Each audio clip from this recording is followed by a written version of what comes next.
a red flag flying here.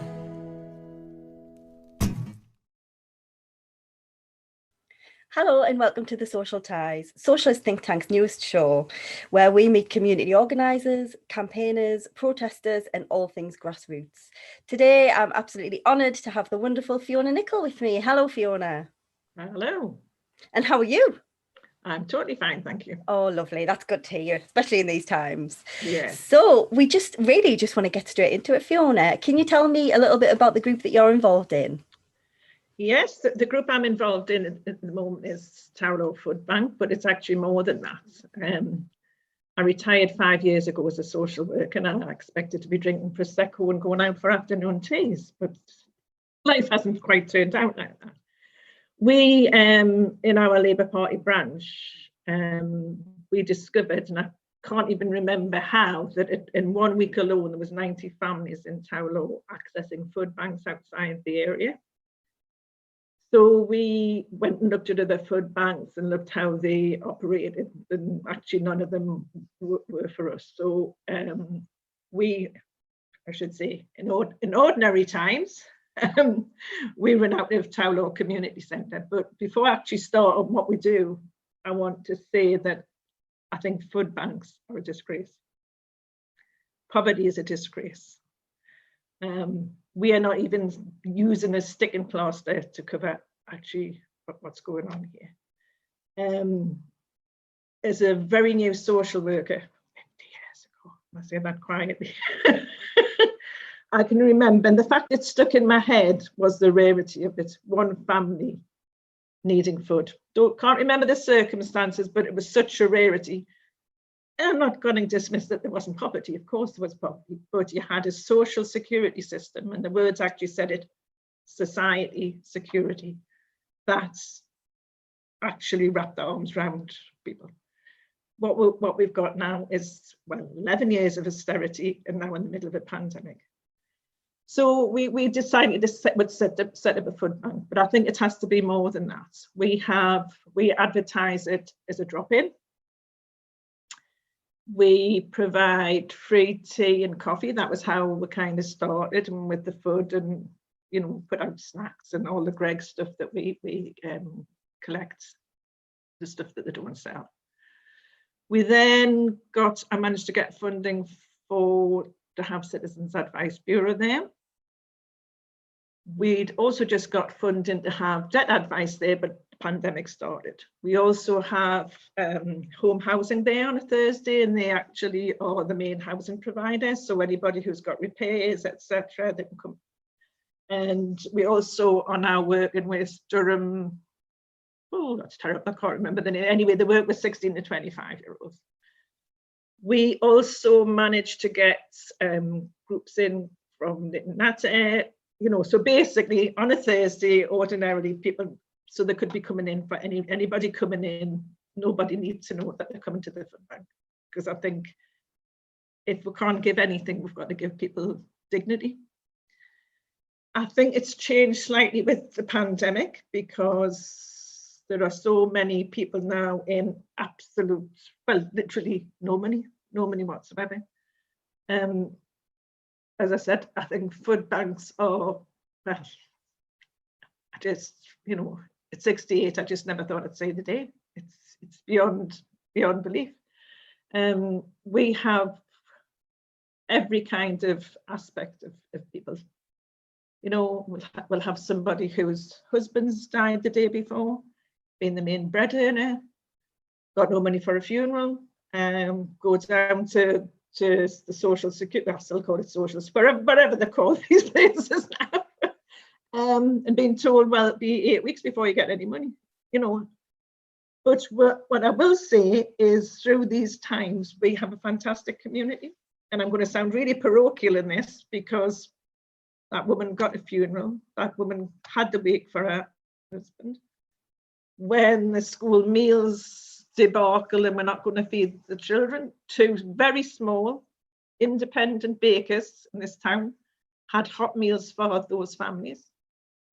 But it shouldn't be relied on charity. It's you know, but to me, it's actually about, because people say, well, why do you do it? well, if we didn't do it, who would do it? Because of that kind of. And to me, socialism, one of the aspects of socialism is love.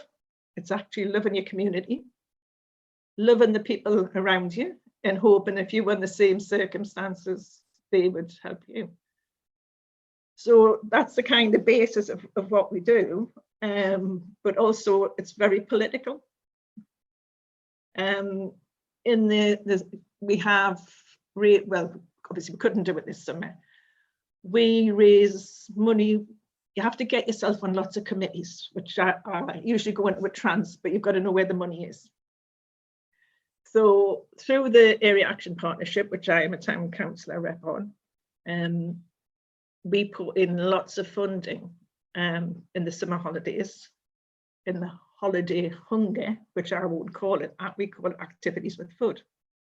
Because as soon as you say holiday hunger, straight away there's a stigma to it.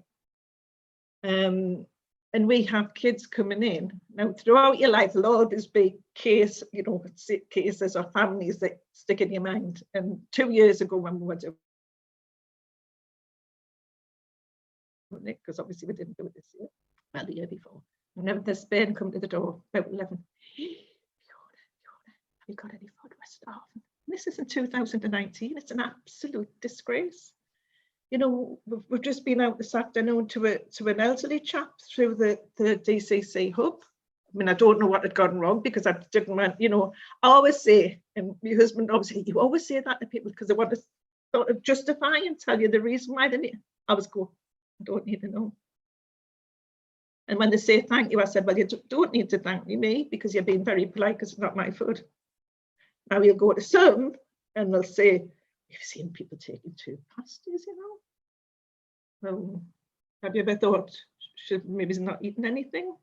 So that was actually one food bank that we went to. And well, you know, we've seen people, before we were putting this stuff out, we could see people taking 2. And not yours.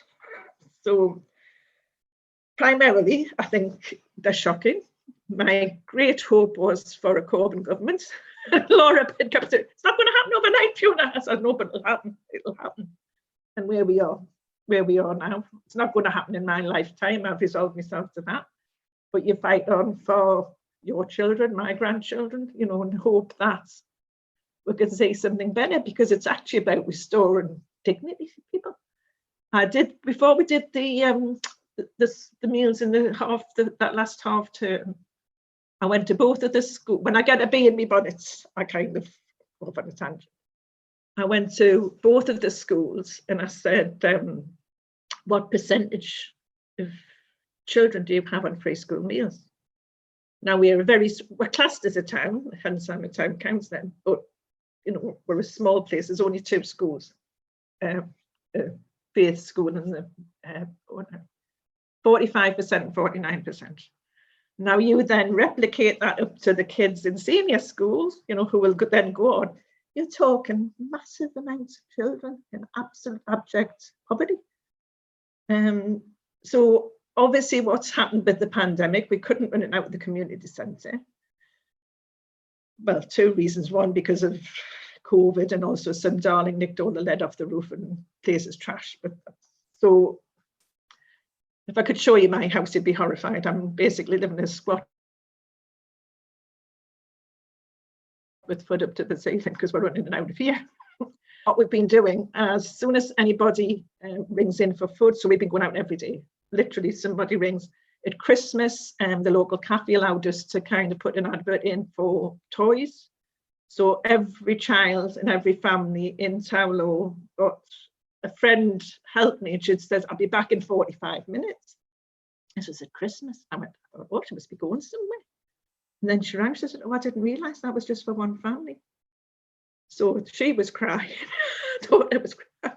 I said, no, I'm determined that every child will have a brand new toy, which they did get. Because what do you take? We have all this myth about Santa Claus and only good, you know, bad children don't get toys. And I don't think a lot of people actually realise the level of poverty. You know, I remember a child, obviously in my previous jobs, saying, Fiona, you know what I really, really, really, really want for Christmas? And I was thinking, oh, here comes Xbox, the selection box all to myself. You know, and that was that child, that 7-year-old child's aim was to have a selection box to himself. So we talk about poverty, we talk about food banks, but it's actually about people. It's actually about families in desperate, desperate situations who, when you go, actually start, you can see the stress on their face, because what do you do if you've got no money? And as a society, how are we allowing families to go without food? We did Patrick and I did a talk at the Millennium School. We asked to go in and see what the food bank was about, which I really wasn't keen to do, but and this little girl, 5-year-old, put a hand in. She said, well, I know what food banks are about, because we, in my house, Mammy says, if we have beans on toast for our tea, we can't have the heating on. We go to bed cold. And you know, this is the reality. So we can say statistics, how many, and I refuse this, so we've given out how many tons of food, and no, it's people. And for me, socialism is actually about that. It's about people, and it's about love, and it's providing for your community. We also, you can also bring politics in, because it's not this do good, and, you know, because somebody said, well, what you're doing, the church should be doing. Well, but are they? You know, what are the organisations that were looked at? We always pray with the person. Well, I don't think they need prayers. They need society actually to look after them. So I'm working with somebody who managed to get money for fundraising for school uniforms. So I went around all the, you know, the people that I knew would benefit. Oh, do you think the bairns could do with some free underwear? And one woman just said, oh, but Fiona, I've already started buying stuff. I said, I get the next size up. She says, are you sure? I says, this money's come from Barbara. She's one of the worst employers. Went, I said, oh, yes. The women in that factory were out for 2 years before they could get union recognition. So you kind of bring it in. But the one thing I will say, after the Tory government refused to fund the school meals, I've never seen so many people swearing about this government. So I don't know how the elections will go throughout the county, but certainly in Tow Law, people were absolutely furious. So as I say, you can bring politics in it, but to me the whole thing is actually about political. And as I say, I never thought we'd see the day where we've got children, that families, you know, mothers and fathers should be able to feed their own children. And when people go, oh, they're spending it all on crack dens, and what was it, crack dens and, you know, brothels, I thought, well, he seems to know an awful lot about it. No, they're actually, you know, if you've got your child suddenly needs a pair of shoes, well, you just don't have enough, people don't have enough for them. And there's also been a change in policy, which I was actually appalled at last week. I had a young mum that was being supporting 10-month-old child. And I mean, I don't know what it's like where you know, we've got snow. Yeah, it's freezing. Gas and electric were about to go off. So I rang our providers I've done for many decades. And I was told, the government has told us we no longer have to put credit on people who are about. I said, well, for vulnerable families. Obviously, I got it sorted, but, you know, it took me 10 phone calls. Now, if you're on a pay-as-you-go phone, how do you actually do that? How do you know where to go? You know, we've got children in this town, as in every town, who don't have access to that communist notion of broadband. My husband is there, and I keep saying to him, I managed to go around quite a number of comrades who gave us, you know, they used their laptops they didn't want. And he's sitting there putting all sorts on. That's going, you're doing a fantastic job, but it's no use because the kids can't get on them. And what happens is all the homework now, I don't know yours a little, all the homework from the senior school is now online. You get the homework online and you have to send it back online. Now, when they first went to that school, a little lad that was in my older granddaughter's class at juniors, she says, Rebecca says, oh, he keeps getting wrong because he hasn't got doing his homework. And he's told the teacher that I can't do it because I haven't got the facilities to do it. So I went and spoke to the head teacher. Oh, they can stay behind. I said, so, and do it. So are you then going to take him home? Oh, no. So we're expecting, and this child did actually walk once from Walsingham up to Tow Law. I wouldn't walk that journey. So immediately that kid now got what I call, decided to be naughty to cover the fact that he actually can't do his homework. We have just, on the management committee of the community centre, we've just fundraised and we've actually got 8 laptops and funding for a 16-hour post. But obviously with COVID, that's preventing us. So hopefully the kids can actually get in to do their homework. They get the most ridiculous amounts of money to do not even proper cooking. So at the beginning, we were always giving the kids extra because we knew that kids wouldn't have.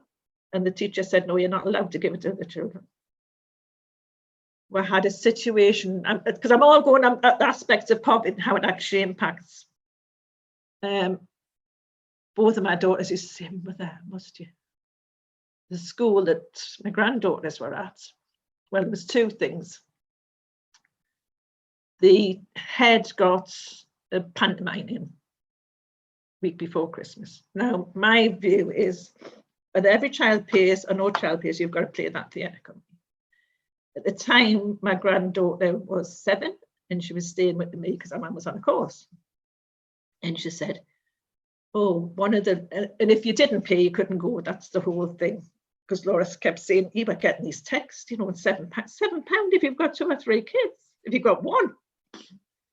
And Rebecca said about this little lad, he was really upset. And she said, you know, how can his mum pay? He's got 4 brothers and sisters.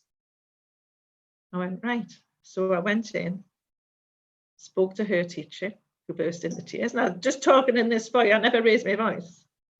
And the head came out and said, all right, they can all go. I went, good. As they should have done. So it's all of those things, and that head, and I'm not going to identify it. When it's a kid, I don't know if they do it at your school, if it's a child's birthday, you know, come out. And all you need to do is have it was all sing happy birthday, put a sticker on. But she used to go up the line. Oh, right, what you got? Well, I'm going to Metro Centre, I've got £300. What you get now, I'm getting. And then would always be 1 bed. Nothing. Well, you'd be getting a cake. No, I said, she doesn't stop. So eventually it took about months. I said, do you not know the backgrounds of the children in this school and how mortifying and humiliating for that child?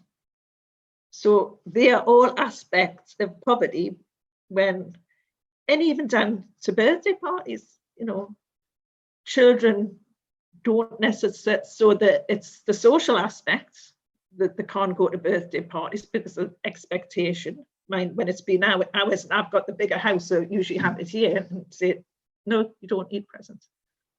The price of some of the school trips are insane.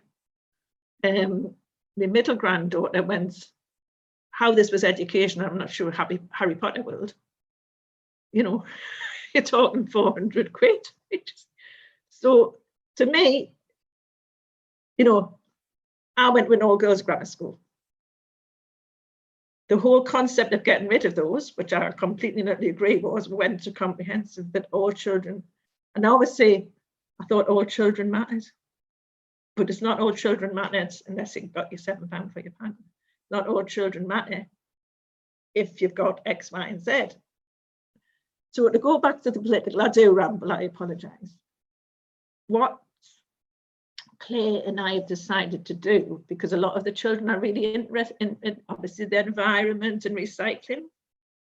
We're going to buy more uniform next year, but we're going to make a big thing of actually, if you weigh that child's uniform next year, we're going to wash and press them.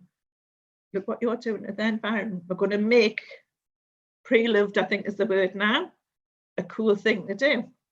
And actually try and get them to set up. We've already spoken to some of the young ones and they're all for it.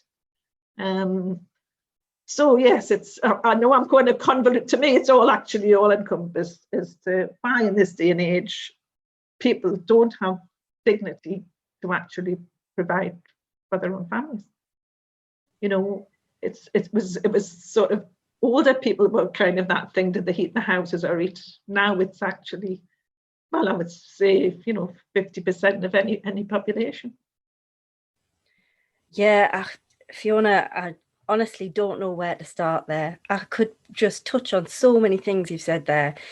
I mean, I think the overriding feeling is just pure heartbreak, and Oh, it is.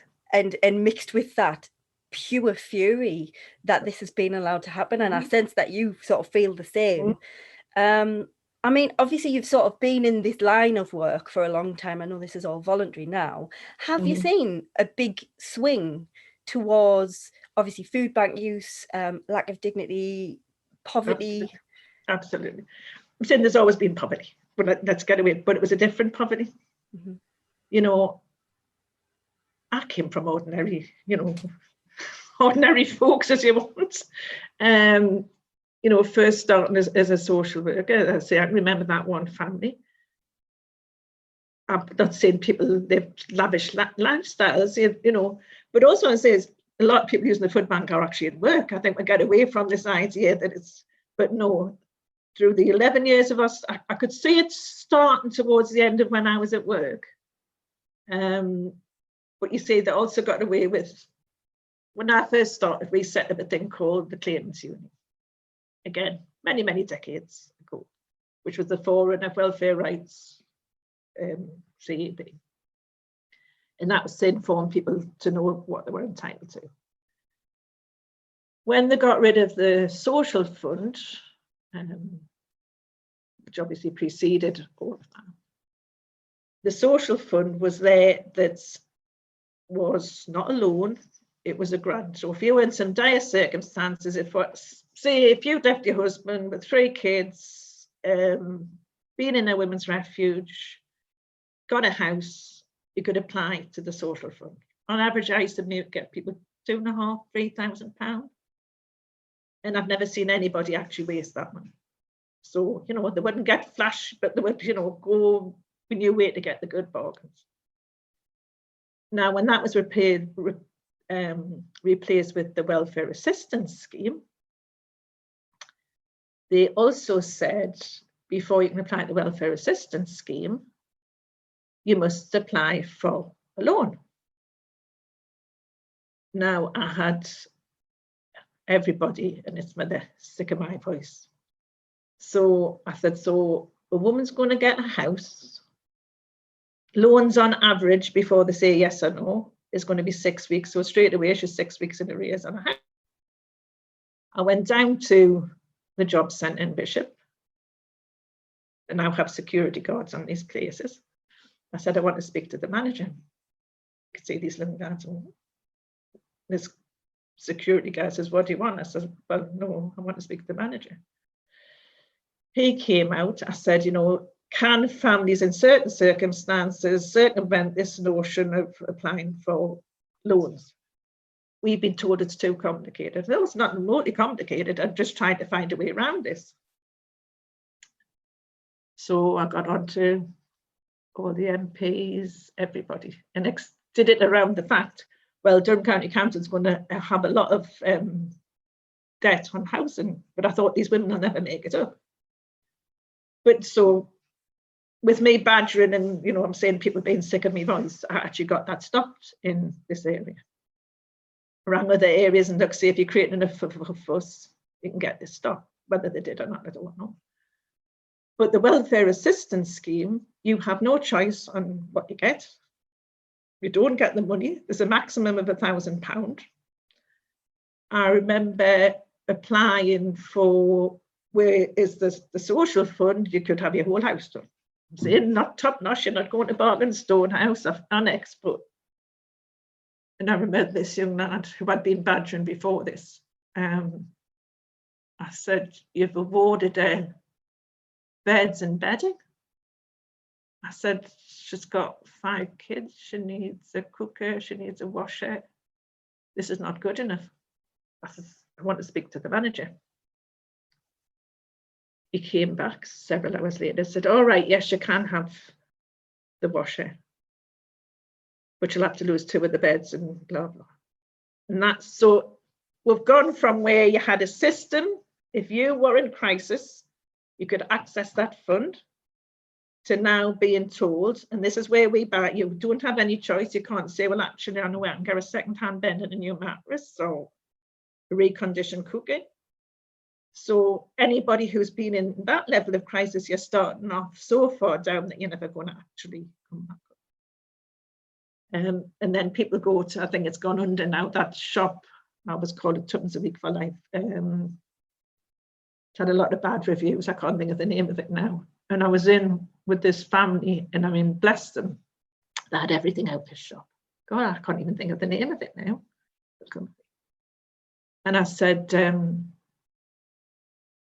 "I think you better come and take it back." I said, "She didn't have the capacity to order these things." "Well, we don't discriminate." I said, "Well, come and take them back, or they're going to be on our front lawn." Went over the road to the YMCA, got much better second hand for the money she was paying in a month. But when I was in there, there was this chap buying a phone. And I was listening to the price without a contract. It was going to work out. You know, in my head, I was doing a calculation. I said, "Do you know how much you're going to be paying for that phone before you actually get a contract on it?" I said, "Why don't you go up to Tesco?" "Well, this is the one my son wants." I said, "Yeah, but you're going to be paying over £1,000. For the life of me, I can't think. It was on every. I was on every high street, you know, advertising. You could pay weekly. But so, because you don't have that system, people are resorted to these kind of organisations for substandard goods that you're paying vast amounts of money of. You get in any kinds of arrears and you never get yourself out. And that's totally down to the Tory government of 11 years, and I kept saying 10, it's actually now 11 years of austerity before this pandemic, which I've come across a lot of people who are working for, say, builders, which you assume Persimmon and all the rest of you think they're actually working for that company. No, that they are self-employed. So immediately they're laid off, they don't get furlough, got no money. We're living in desperate times. And what I would like to say is, people, open your eyes, look around, see actually what's actually out there. You know, socialism is that we support people who are in dire need. It's about love for one another. I mean, I will say on the night of the election when we lost, we're doing nothing for nobody. People will have to rise up. If we don't do it, people, but of course we know fine well, they won't. They'll just sink into, you know, I mean, the mental health crisis at the end of this is going to be phenomenal. What was really interesting, my granddaughter yesterday had to go to the eye hospital, and always got problems with eyes. And the first nurse doing whatever measurements, she said, "Oh, how are you finding the lockdown?" Because we have people, you know, and put you in touch with people if you find. So I thought at least organisations are actually grasping that a lot of children will be. Because it's not just the education, because I think that, to me, that's the least of it. It's they're missing their friends, they've got no social life, they're stuck in the house. You know, at the end of this, I just dread to think where we're going to be at. Yeah, I mean, I couldn't agree more. And for anybody who's seen any of the other shows that we do, particularly Politically Unmuted, I definitely get on my ranty box whenever we talk about the deal and the handling of the pandemic by the government and just how devastating and atrocious it's been.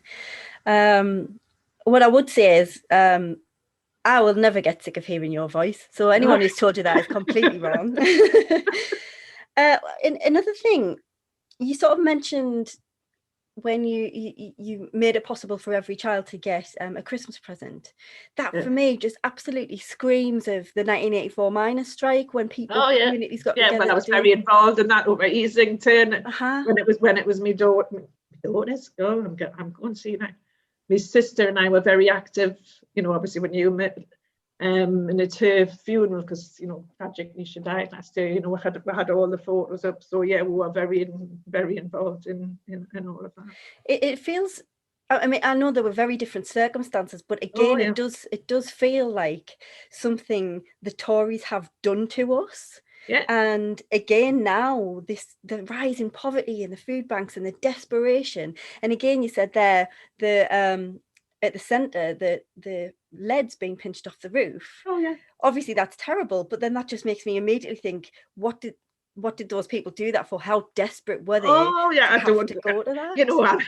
The only I just say people survive how they can survive. That's always been my philosophy. I don't, had a bit of an argument, which I'm not going to go on here, with somebody about kids being out in the snow the other week. How desperate has he got to actually risk life and limb? And obviously we've got him on the CCTV. I'm saying him, that's maybe, will have been a him. All you could see was this black figure. And such an arch criminal, technically in a shopping trolley. The things that all, not the one from Asda, those. But because it then torrented with rain for weeks, I mean, the damage has been, and obviously, the insurance will put it right. And he'll have gotten washes for it. But you're talking like a really high roof to go all the way around. I mean, really, really dangerous. Mm-hmm. But how desperate have you got to be to get a few kids, for whatever. And people are really desperate. And I think what you're doing at the Tow Law Foodbank, I mean, it's not just food, it's all the support and all the care. And it's absolutely fantastic. And I just applaud everything you're doing so much. And it's just really awful that it's necessary. I think we're sort of on the same page with that. It's so sad. It's disgusting. I mean, my partner is an engineer, not remotely socially burning. He was in tears. He's taking this, who he's never met, this to his heart, because got a phone call from a friend I used to work with, and Weardale AP. Oh, can you support this family? Again, our son had reached 18, got problems, money all stopped. Anyway, a couple of weeks ago, we're coming back and she's like, hey, Fiona, I don't know how to thank you. Even though I always go, I don't need that. Me and the three lads had never had a takeaway in our life. And I'm thinking, a takeaway? A Greggs sandwich and a cake. So every week he's going, put more in for that woman, put more in for that. And to her and those kids, that was the takeaway. Because they'd never had anything made for them, pre-bought. God, I mean, people must just be so grateful. And you mentioned I earlier don't want that. I really make a big thing about. No, absolutely. Food should just be a thing that you get and have. It shouldn't be something that you are so thankful for. People come in, not wait. Oh my God, they didn't do pasties. When I'm saying, I don't want to go back to that normal, but whatever we go back to, previously what we did, we would just put it all out, everything we had. Help yourself. Yeah. I've had kids waiting outside Greggs when I've gone to pick it up. Well, with their mums. You're not talking about, when you hear people, I'm kind of broke, know what they mean is, when we are talking about people who've got nothing, we mean they have got absolutely nothing. Yeah. And there was food parcels that were being delivered to families from whichever company, with half a tomato and a quarter of an onion, and absolutely, and that's what they think of us. That's what they think of working class kids. Well, we just have to make do with it. And I think what strikes me as well is that most of us are only one or two bad decisions or accidents away from being on the street. Yeah. We're much closer to homelessness than we are to billionaires. And I think there's a discord there. People don't really see that. People who are just like getting by and are okay. We've been forced to look after ourselves in a way, haven't we? And wish one day. And that's what I say about love and kind of, yeah, you know, when every time, well, I now have to turn him off because I've just, you know, I thought I'm going to have a stroke. When he talks about wrapping his arms around, it doesn't mean it. What I'm talking about is you do have to wrap around your arms around people and around the community to know that one day it will get better and it will be different. I mean, I know on the first kind of few times, obviously it was people that were kind of new. And I remember this one woman being really, I could see the embarrassment in it because she'd been referred to the school rag up. I said, oh man, next week you could be bringing me something, you know, circumstances changed. But now there's none of that because people know that there's so many. And I think that's one of the really important things that you've been doing. Like you say, there's a massive stigma about it, even though this is something that's been done to people. They haven't chosen to be in poverty. I wonder then how many people, obviously you're helping so many, you've done a fantastic job to make it accessible and not demeaning in any way, but how many people don't ask for help when they need it? Those people that we'll never hear about. Oh God. That for me is terrifying. Well, I mean, one of the things we do, and kind of I just do it because one of the comrades who was helping us at Christmas, because two people that normally have been, obviously we have lots of helpers, but obviously we're trying to keep the risk down to a minimum. So it's you'd kind of be mean to others. And I'm saying it's all in here, we're just living in chaos. And she said, one of the things I was really impressed taking it out to Christmas, you put it all in the same bag. You're using the same carrier bags. So you could just be taking somebody shopping. Whereas if you're taking it, you know, and that's through the generosity of our lovely manager in the co-op. We're just at the end of the second 1,000 of carrier bags and he's going to give us some more. So they're all in the same bag. So you could go to a street and you're just taking, you know, you've gone and done somebody's shopping. Because you want to remove that stigma. But I know when I said, you know, when I was saying at the town council, was to be when we were still meeting properly, that I dealt with two really rough sleepers in Tow Law. Rough sleepers in Tow Law? I went, yeah, why wouldn't there be? You know, somebody had been in the community centre and they rang and said, oh, Fiona, can you come up? Somebody here wants food. And actually, when I got the bottom of it, he obviously was starving, but he'd been living in bush shelters in the fields. Another chap was sleeping in his car. And just even people kind of that you think have some level of awareness to go, actually people without houses. Yeah. You know, we're living in, well, it's Dickensian. We were watching some, you know, when you're just having a relaxing something and it was like showing you the workhouses. I said, well, to be fair, at least as horrendous as it would be, we're being fed and they were warm. You know, we're not You're absolutely right. Not far from that. I'd never thought about it. I was watching this there. So, well, at least I had a roof over their heads. Yeah. I mean, I don't know what more I can add, Fiona, other than to say I'm absolutely devastated that you have to do this, but so grateful that you do. And I know you don't like thanks and you don't like people being grateful and you feel it's your responsibility because that's the type of person you are, and all the people that you've got working with you alongside you. Oh, yeah. Just wonderful. It's really heartening to know that there are still people who want to help and who see the disasters that have been thrust upon us, and I just think you're doing fantastically well. We have a lot of, obviously every place has older residents. I mean, it wasn't funny, but you know, we used to say if you don't laugh you'll cry. And I was on my own and I was taking this couple of deliveries and I'd parked my car at the top of the street and I was stomping down and I'd gone like 100 yards past somebody's house. So Fiona, oh, I thought you were coming here. Now they didn't know, they knew fine well I wasn't going there. So I had to go back and just need somebody to talk to. I mean, we've had that time and time again, because if you're living on your own and you don't see a person from one day, and I know we can get befriending services, but it's not the same. It's the loneliness, it's the isolation. And you say normally we have obviously we haven't within toddlers, but we have luncheon clubs for the community. So that's all stopped, and that's their social kind of interaction. We have through the money where we know where to get, which obviously didn't happen last year. We have an activity with food every day, and we have a trip on every day, 1 day a week of those 6 weeks holidays, because if you haven't got a car in rural communities, you're stymied. You're stymied even for work. I mean, there's this couple used to come in every week to the food bank, as much for a chat and a cup of coffee. And the bloke was absolutely desperate for work.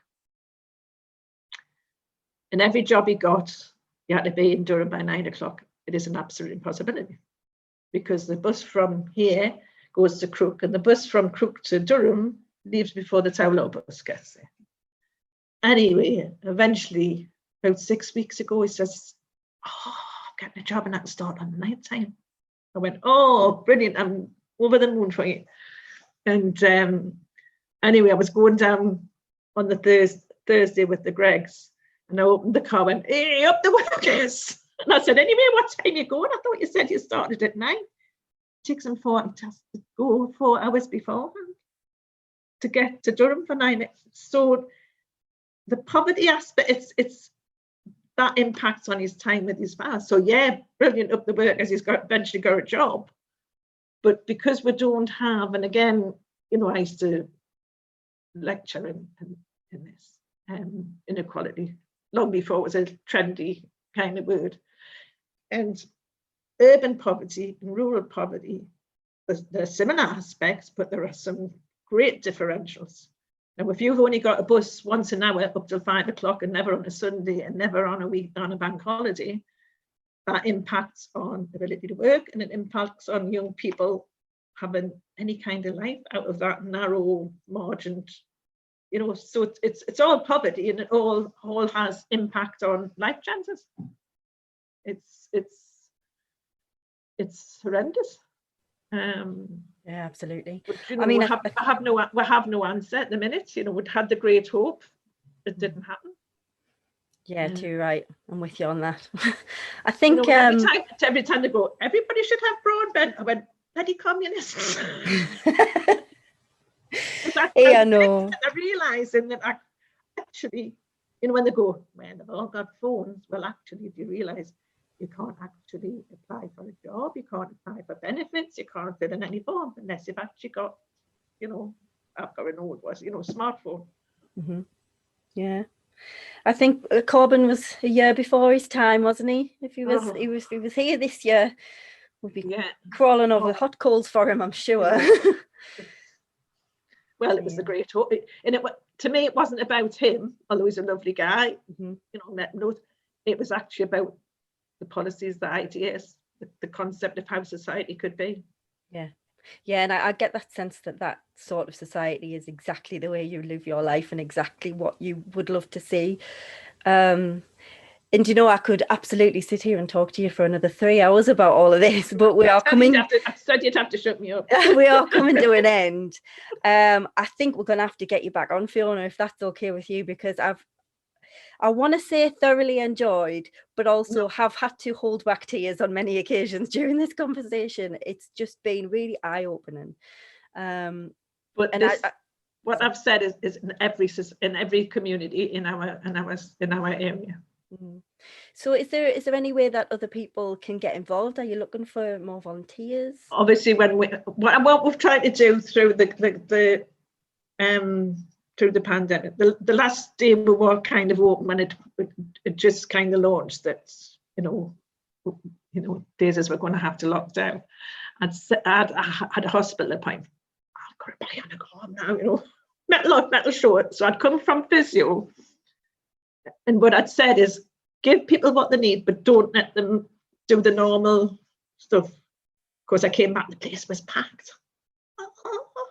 Risk. So we've kind of kept it to a few people to try and, so, you know, what we do is somebody rings up, we'll go out. I mean, been to Wellington this afternoon, been to town.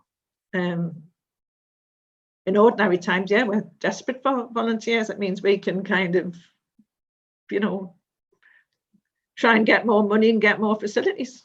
I must say, in the short space we've been doing it, we have managed to get funding for all the other, you know, and we just managed to get funding that that people could have set their own little slow cooker, and we're going to do some cookery lessons and a set of night, you know, things like that that actually try and make, well, just try to make people's lives a little bit easier. But it's amazing. What a lovely idea that is. Yeah. And that'll make such a difference as well to so many oh people. yeah, because it, you know, and you see again, when they were giving out the school meal vouchers, if you haven't got one of these phones, so we're printing those out, and then you're using a third of it to get to the nearest supermarket. So yes, we've got the Co-op, and a couple of other little, obviously much more expensive than going to Lidl's or Aldi. So immediately there was a campaign to speak. I personally couldn't speak to the FP, but some of them did. I said to see if you could pressure the government to say that local shops could be used, but obviously it came to nothing. But it's, you know, we're not saying anything that's different here because it's everywhere. But yes, we would love people to get involved once this nightmare ends. Mhm. If you look at the house, Maybe. it's not. So I'm looking, I'm looking around and thinking, has there anybody? Well, it's got to end soon. Well, I say No. that it's got to end at some point. Maybe not soon, but goodwill out, and I'm sticking to that. And yeah, Fiona, thank you so much for coming and talking to us You tonight. probably have to edit all the ramblings out. Not one bit. I'm keeping every word of this. It's so interesting, and I think you're an angel, and also no. part robot, which is now I now understand why you can do all this stuff that you've been doing. My metal shoulder. Well, thank you so much. No, Fiona. you're welcome. We will absolutely be in touch with you soon. And can I just say to everybody watching, I hope you enjoyed that. Please do find us on YouTube, Instagram, Facebook, our website. We are also now on all sorts of platforms. So please do find us, like, share and subscribe. Thank you. Keep the red flag flying here.